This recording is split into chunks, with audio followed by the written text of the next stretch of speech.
speaking to you today. It's a real pleasure. I'd like to acknowledge Professor Paula Baruca for the invitation. Also, I'd like to dedicate my presentation today to essential workers in the pandemic. All the farmers, the food processors, the healthcare workers, freight service providers, and so on. And also, since my heritage is Ukrainian, you see my Ukrainian flag behind me, I also acknowledge all the freedom-loving people on the planet, including all those who are fighting now for their freedom in Ukraine. So this is dedicated to all those workers. So I'm going to take you on a panoramic journey today. I'll begin with the research that we were doing prior to the pandemic on supply chain specifically, and then talk about what happened in the pandemic and how that inspired our research in terms of including labor as a critical resource in supply chain networks. Since you're all into methodologies, I also love methodologies. I'll highlight the methodological framework that I've been using for my research, the theory of variational inequalities, and I will be giving you a specific model, which is a game theory supply chain network model, which has very interesting labor types of constraints. And I'll talk about also numerical examples and the kinds of insights that we can gain.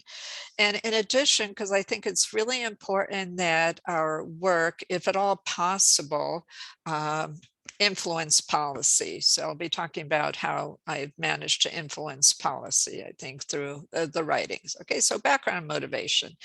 As many of you in the audience, I think I am obsessed with network systems. I find networks so fascinating because of the different kinds of topologies, the different kinds of behaviors on networks. And originally, my research focused on congested urban transportation networks because they tend to be very, very large scale. And there are also very interesting paradoxes there, such as the Bryce paradox. Today, I'll be focusing on supply chain networks, but we've also done work funded by the National Science Foundation on envisioning even a different kind of internet where you have more choices. Also, we've done a lot of work on energy networks and the integration of social networks with financial networks, and also social networks with supply chain networks, which I think is really interesting. But I would say for the last 10 years or so, 15 years, much of our research at the Super Network Center has focused on supply chains, because supply chains really are super networks, networks of networks.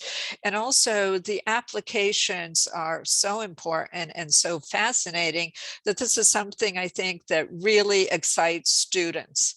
And in the pandemic, I mean, the world knows now about supply chains, okay, because they've been disrupted in numerous different kinds of ways. And I'll be talking about that a little bit in my presentation.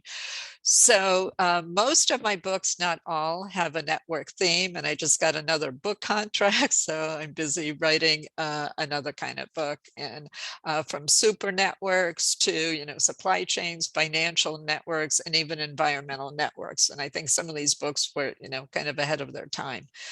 So the kind of approach that we use to studying supply chains is really multidisciplinary. So speaking to this group is like perfect because I think you understand it and appreciate that. And I would say, the different kinds of disciplines, physics, chemistry, engineering that we can bring into the for modeling of supply chain networks really enriches the models. And I think that's really, really important to do. So it's something I want to be emphasizing. So our book, Networks Against Time, Supply Chain Analytics for Perishable Products, covered all sorts of perishable product supply chains from food to blood, and even medical nuclear supply chains, for which you definitely need physics, right? Because you have decay of nucleotides. So I think that's really, really interesting and very, very important. Okay, so a major research theme that I mentioned in the COVID pandemic is to include labor into supply chain networks. This has not really been done. Economists tend to focus on, different aspects of networks, but typically quite limited. Okay, we take a very holistic system-wide approach to supply chain And I think that's really important. These aren't two-node, one-link networks. You have to capture, the different kinds of decision makers, the different kinds of behavior, the interactions, and so on. So by including labor, we can then model all sorts of different kinds of disruptions. And the research is relevant, I would say, not just to the pandemic, but even in times of conflicts and war. And we're seeing now, for example, the different kinds of supply chain disruptions, especially in terms of agriculture, because of Russia's war against Ukraine. Okay, the Black Sea is mined. Many of the ports are closed or blockaded.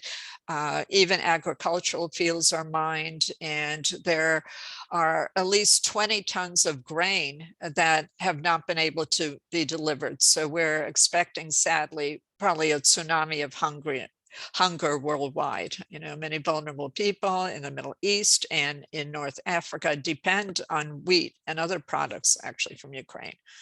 So food, okay, food is probably one of my favorite applications to study in terms of supply chain networks, because they have all sorts of different kinds of characteristics. And food supply chains are some of the supply chains that have suffered most significantly, and especially because of shortages when it came to labor in the pandemic. So even prior to the pandemic, we were working on food supply chains. And one of our first papers was published in the European Journal of Operational Research. It was a supply chain oligopoly model in which we use a generalized network perspective. Okay, and that's usually the approach that we use for perishable product supply chains. So for example, associated with each arc or link on a supply chain, you have a certain arc multiplier, which captures, for example, decay of the product. So you might begin with a certain volume, but by the time it goes on the path to the demand market, you'll be left with much, much less, okay, because of perishability. So this paper actually was recognized by the editors as one of the most significant papers published in the journal over 3 years. And this is the kind of network topology. And those of us who work in networks, I think, having a graphical representation, which networks provide, is very, very powerful. Policymakers and decision makers appreciate, all sorts of pictures and graphics. And also having a rigorous theoretical framework, you can then do so many different kinds of simulations, which is fantastic, right? You can add a node, you can remove a node, you can add competitors, remove demand markets, and so on. So also, we went further then, and with a former student of mine who's now a professor, Danis Basic, we modeled using theories from food science the actual quality decay based on the kind of fresh produce that we have. And food scientists have actually figured out, based on like humidity, temperature, and so on, the quality of a product, okay, as it moves through a supply chain. So this has been really interesting work. We also use a competitive framework, using oligopoly theory. And you can then figure out, what will be the demand, what will be the quality level, who gains, who loses in these competitive supply chain network problems. So in addition, okay, in the pandemic, not only have food supply chains been dramatically affected, but also pharmaceutical supply chains, right? And vaccines are also, they need a cold chain. You think the Pfizer vaccine, the Moderna cold chain as well. So they're perishable products. So we've also done work on pharmaceutical supply chains, and there the competition is really, really interesting because, many major companies lose patent right protection after a while. So you have generic competition and so on, and you also have waste. Okay, that's another kind of very important cost that you see in perishable product supply chains. So here you can have even electronic commerce, direct links, and so on, and we model the behavior And the governing concept would typically be that of a Nash equilibrium. Now, I'll go back to blood supply chains, but we've been working on blood supply chains, I would say, for about 15 years. And it's one of the most fascinating, I think, applications, and extremely, extremely important, because this is a product that we cannot produce, okay? It's something that has to be donated. And in the pandemic, they were severely disrupted, okay, all around the world. And we continue to have shortages in terms of blood in the US. I know different countries like UK, you have socialized blood supply chains. Here we have primarily the Red Cross providing about 40%. And there are even some startups now, they're essentially for profit, that are entering. So the industrial organization of the sector is really, really fascinating. Okay, so here, the food supply chain disruptions that we've been seeing in the pandemic, and many of them continue. Okay, early on, we had major disruptions in terms of meat processors in the US. That's an oligopoly. We have only about 4 major meat processors. And now you might be aware, but we have major shortages of baby infant formula, okay, in the United States. And even the president, Biden, has been involved in getting shipments of baby formula from different parts of Europe, okay, which is something really, really interesting. And the problem was we had a quality failure. Okay, there's bacteria in one of the processing plants. We only have a handful of manufacturers when it comes to baby infant formula.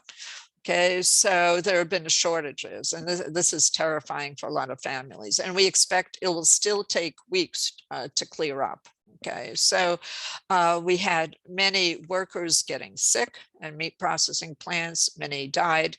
Okay, also because you have bottlenecks then, many farm animals had to be culled, and that was extremely painful for farmers, and it resulted obviously in prices escalating in terms of all sorts of different meats, you know, chicken, beef, and so on. And we also had shortages.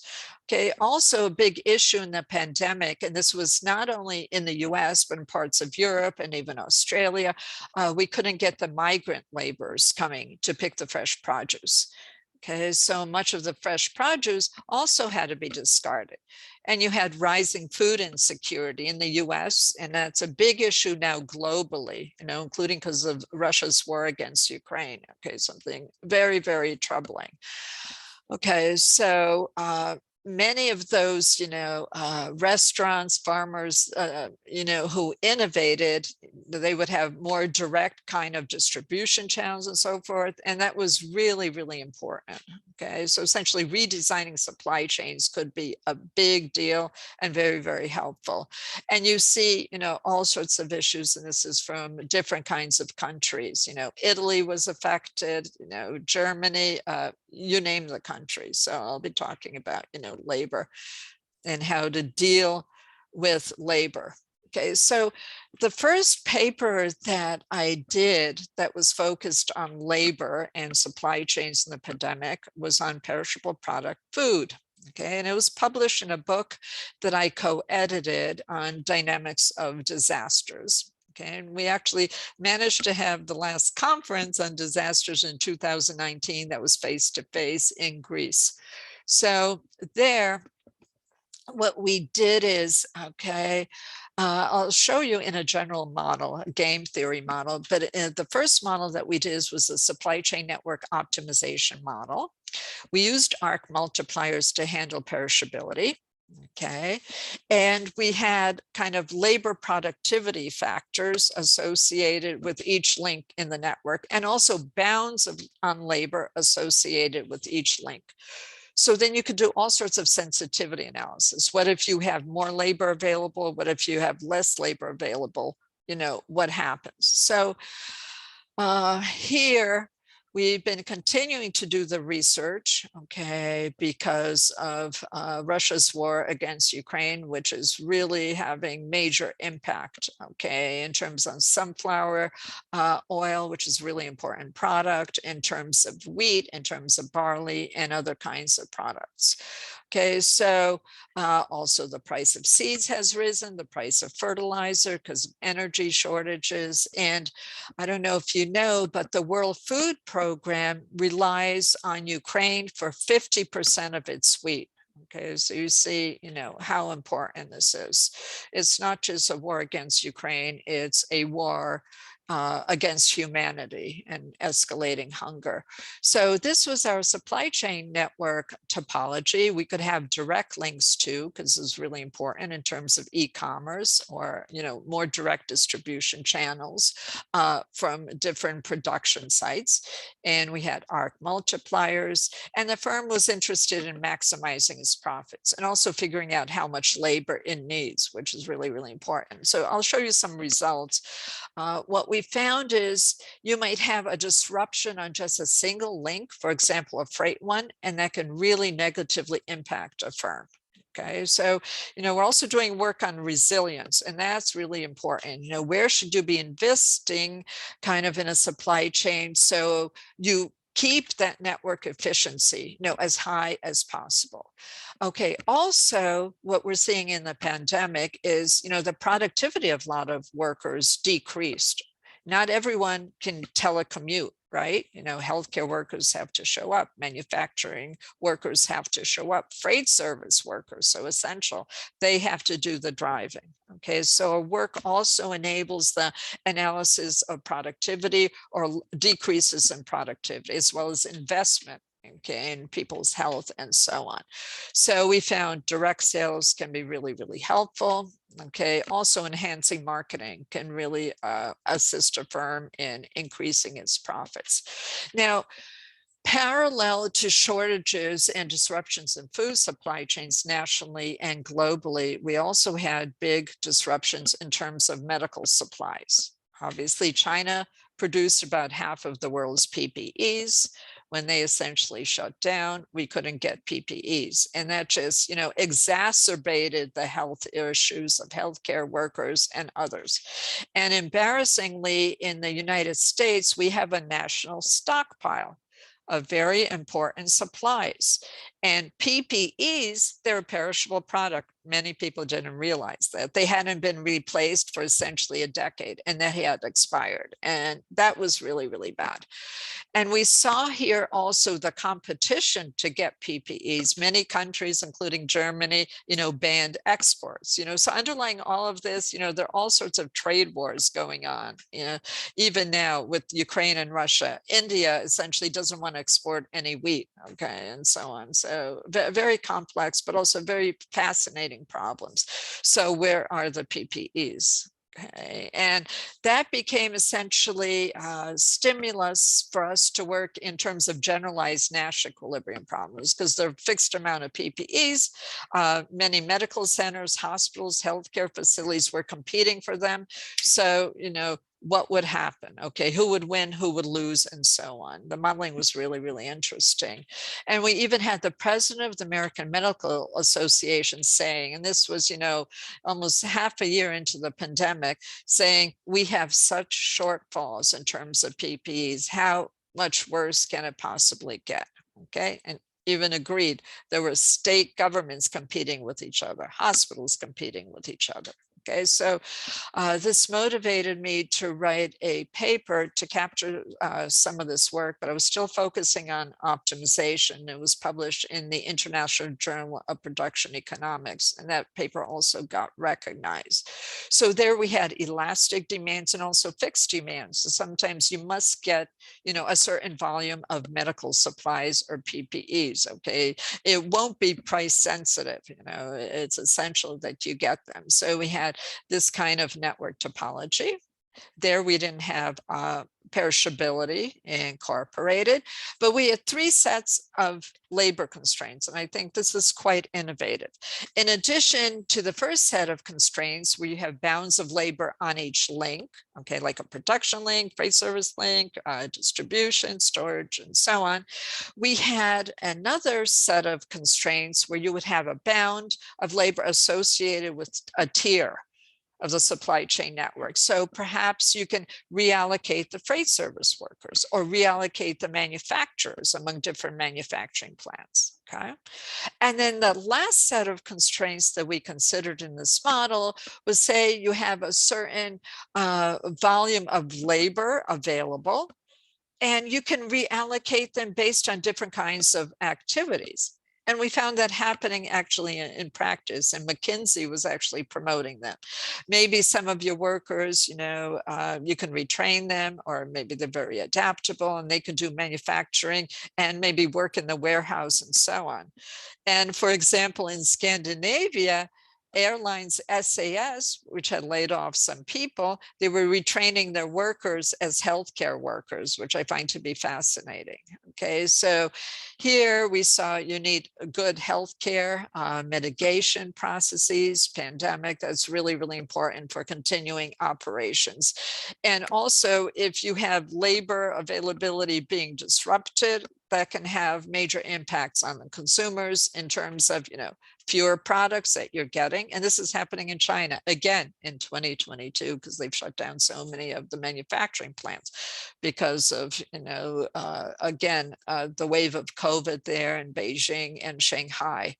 So electronic commerce can really help, and we've seen that happen. And also having the flexibility of labor to move across different kinds of supply chain links and activities can really be a lifesaver for both consumers and producers. So I really believe in methodology. I think sometimes you have a problem where you don't have the methodology for it. So then you go and do it. Okay, you might work with collaborators and so on, but I think it's really, really exciting. And if you have the right methodology, then I'll show you other disciplines can take advantage of it. So I've been using the theory of variational inequalities to model both centralized and decentralized supply chain networks. It's a very elegant formulation. It's a single inequality. You're interested in determining a vector X star and dimensions, right? You have a feasible set K that has to be closed and convex. F of X star, F of X is a vector that captures the information of the problem that you're studying. And I'll show you what it looks like in terms of a supply chain network game theory model. And this is a single inequality, okay, that has to hold. And it has a special case as many of the classical problems of mathematical programming, which is really, really nice. Okay, so feasible set contains, you know, the constraints on the decision variables. For example, product path flows would be non-negative. You might have other kinds of conservation flow equations. You might have budget constraints, you know, price constraints, and so on. And then the function F captures like costs on congested urban transportation networks, profits, risk, and so on. Okay, so these are all sorts of different problems that can be formulated as variational inequality problems. It's very, very powerful. And you can have a graphical representation. We have the feasible set K, X star is kind of the equilibrium solution. And this is the normal cone. And this essentially the angle formed by the vector X minus X star with F of X star has an angle less than or equal to 90 degrees. Now I'm interested not just in studying equilibria, which is very, very important, but also what happens prior to the equilibrium. Because when we talk about network systems, you have interacting agents, right? You have to capture their behavior. And I'm interested in the tâtonnement processes, the underlying dynamics. So for that, we developed the theory of projected dynamical systems, which is different from the classical theory of dynamical systems because the right-hand side is discontinuous. Okay, so written books on it and so on.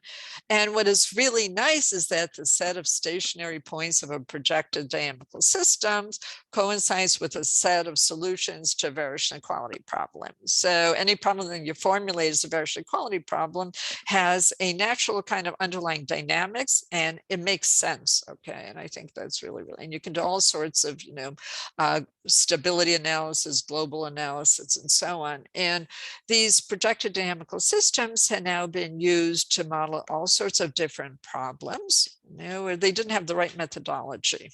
okay, and different kinds of applications. Professor Sandholm, rest in peace, he passed away not very long ago, did a lot of work on projected dynamical systems in economics and evolutionary games. We've done work in ecological networks. They've been applied to neuroscience, even to neural networks. And we've done work with collaborators on future internet architectures using the theory of projected dynamical systems. Okay, so let me present you with a model. Okay, this is a paper that was published last year in the European Journal of Operational Research and received accolades from the editors with the Editor's Choice Award. So I'll be talking about also these three sets of constraints. When it comes to just bounds on a particular link in terms of labor, that's going to be a Nash equilibrium model. But when you have, essentially a supply chain network economy of competing firms, each with its own supply chain network, and you get, having them compete for freight service workers or for manufacturers, they then have shared constraints. So that's no longer a Nash equilibrium. That becomes a generalized Nash equilibrium problem. Okay, and it's typically more challenging to solve, but we use a concept known as variational equilibrium. So here we have multiple firms engaged in the production of a substitutable product. Okay, so there are many products that fit this kind of schema. You have different production locations. You transport to different distribution centers where storage takes place, and ultimate distribution to points of demand. These could be homes, they could be retail outlets, depending on the product that you're studying. Okay, so here, each of the firms has its own supply chain network, okay, governed by the nodes and the links. And we have different kinds of paths which we define. Okay, they share common demand markets, but the firms distinguish among the products because it's like brand differentiation. Okay, the strategic variables are the path flows. Okay, the firms want to determine how much of a product they should ship, from the firm through a various pathway to a point of demand. Okay, and obviously you have link flows, which will depend upon path flows, and we have labor. LA is something we want to figure out, the number of hours of labor on a particular link. We have alpha A, which is the productivity factor associated with the link. And also we'll have different kinds of bounds, okay, whether it's on a particular link or a tier or a single bound on the whole supply chain network economy. Now, we have different operational cost functions associated with links, C hat A, and these can depend upon the entire vector of flows. So you have competition, okay, throughout.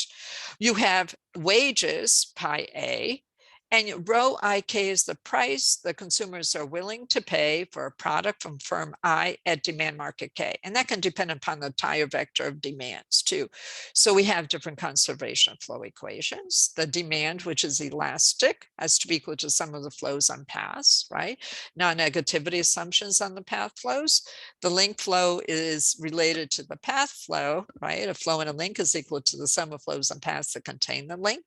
And also we have these essentially production functions. You have the flow on link A is equal to the productivity factor on link A times how much labor you have on link A. Okay, so what is the utility function faced by each firm? Each firm wants to maximize its profits. Okay, so this first term is the revenue, because you have the prices times the demand of a firm, for each of the demand markets, minus the firm's total operational costs, production, transportation, storage, distribution, minus all the wages that it's going to pay for labor. Okay, now we assume that these utility functions are concave and continuously differentiable. So each of the firms seeks to maximize. Okay, and you can see they're competing through the cost functions, through the demand price functions, and then in a way also through labor. So in the first scenario, we have individual bounds on labor on each of the links. In the second scenario, you have a bound of labor availability associated with the tier of the supply chain network. Okay, and they can move. And then the last one is the most flexible. Okay, how if you could reallocate labor across the entire supply chain network economy. Okay, so here, because the way we've set up the model, we can actually express all the utility functions of all the supply chain network firms in terms of their strategic variables exclusively, which are the product path flows. So this becomes the utility function of a typical firm I. Okay, and you see the wages are included there, also the productivity factors. So what's the governing concept here? In scenario one, it's Nash equilibrium. Okay, we define the feasible set, and it's nice, it's compact, it's closed and bounded. And we say that a supply chain network Nash equilibrium for scenario one is achieved if each firm cannot improve upon its utility or profit, subject to the strategic outputs of product path flows of all the other firms. Okay, and you see each has its feasible set. Okay, so using the classical theory of Nash equilibrium and variational inequalities under the imposed assumptions, we know that the Nash equilibrium coincides with the solution of the following variational equality. So you have minus, you sum over all the firms, small I equals 1 to I, the gradient of the firm's utility function with respect to its strategic variables, which are the product path flows. Okay, so you're interested in determining that X star, okay, and you have that supply chain Nash equilibrium.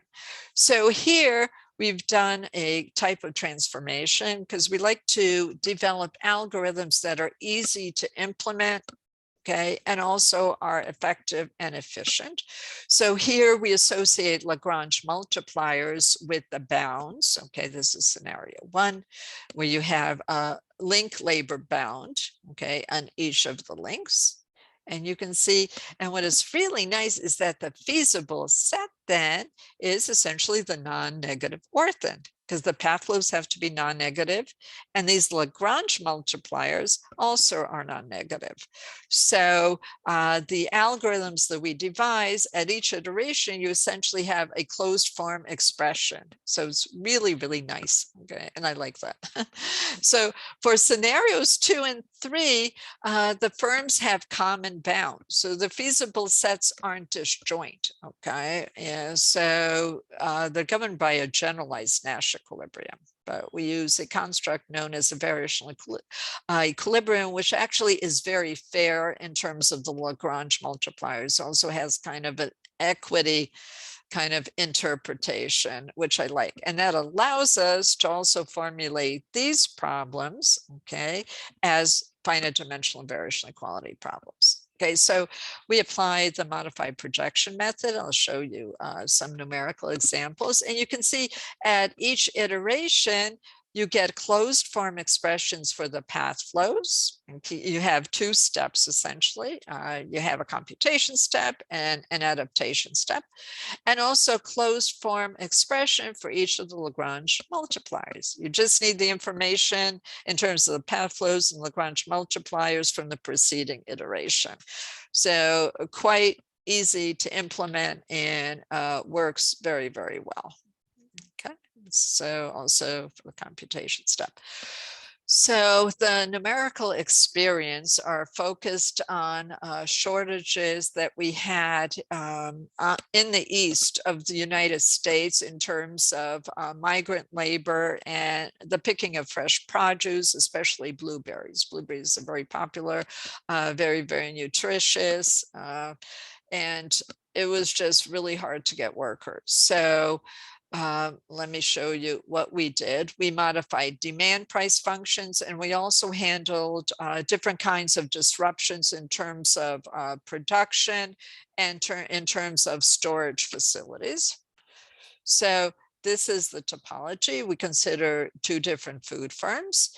Each of the food firms has two production sites and a single distribution center and serves two demand markets. And we consider scenario one. We can handle, highly nonlinear cost functions. They can be asymmetric, interacting and so on. We had different kinds of wages, and these are hourly wages for food firm 1 and food firm 2. We had linked productivity factors and bounds on labor. In terms of hours, we had the first production facility being impacted, so only 10 hours available there. So that was low, and you can see the demand price functions, they're asymmetric, and we define the path flows. And these are essentially for a pint, and that's very realistic, the product prices, equilibrium, and also the demands in terms of pint. Now, the Lagrange multipliers provide you with very valuable information because they're essentially shadow prices, and you can identify then the improvement in profits if you invest in particular links. So because of the tightness of labor availability on the first production site, we had it at its bound, the value of labor. So you had a positive associated Lagrange multiplier. Okay, and you see still the food firm 1 is more profitable than food firm 2. And then we also modified the data associated with example 2. So we had cross terms. Okay, all the Lagrange multipliers were again 0, except for the one associated with the first link. And you see here what happens. We have the profit for food firm 1 rises ever so slightly, but the food firm 2 loses in terms of profits. Then we went on and consider a disruption in terms of the distribution centers. That's something that's happened throughout the pandemic. Amazon had many workers getting sick and some perishing, and that was, very, very painful to see. So here we see that these labor bounds have been greatly reduced, only at the level of 5. And now you see, look at the value of these shadow prices associated with the distribution center links. They're really, really large. And now we see, obviously, you have demand going down, you have the prices going up, and profit for the food firm is now dramatically reduced. Okay, and also even for the second firm. See, so having a rigorous methodological framework that, is grounded in theory and also leads, I think, very important to effective algorithms, because then you can do so many different studies. Here, I only have time to talk about scenario 1 applications, but our generalized Nash equilibrium results also show, the interactions and how important. And again, we keep on seeing if you can have flexibility, firms can really, really gain. I think that's really, really important. And we have solutions in terms of path flows. Then you have the link labor values and so on. So even now what we're seeing, and I'm seeing it even in New England, many farmers are emphasizing, better housing for their workers, for the migrant labor, better sanitation. They have more rest breaks, more water and so on. So it's really important to keep workers healthy, keep them productive, and, because we all rely on them. They are essential workers. Okay, very, very important.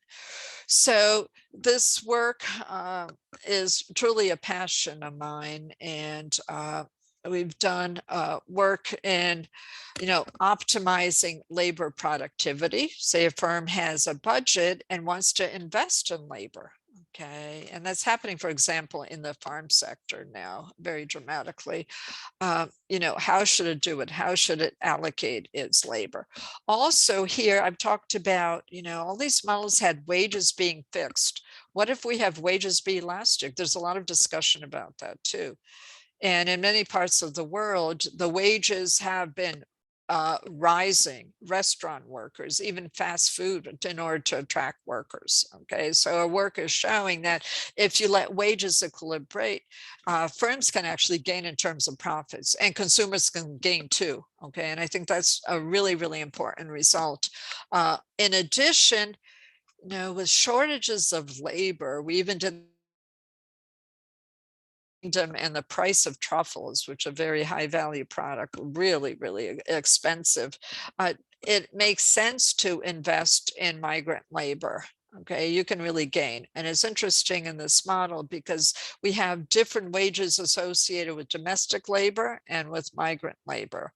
Okay, you have to be really, really careful so you don't exploit people. Okay, but it says sometimes, companies will not be honest and will tell migrant workers, oh, we will pay you a certain wage, and then they don't. Okay, and that's exploitation. So you have to be really careful, but it also makes sense to have rigorous modeling and analytical frameworks so you can investigate, the impacts of that kind of behavior.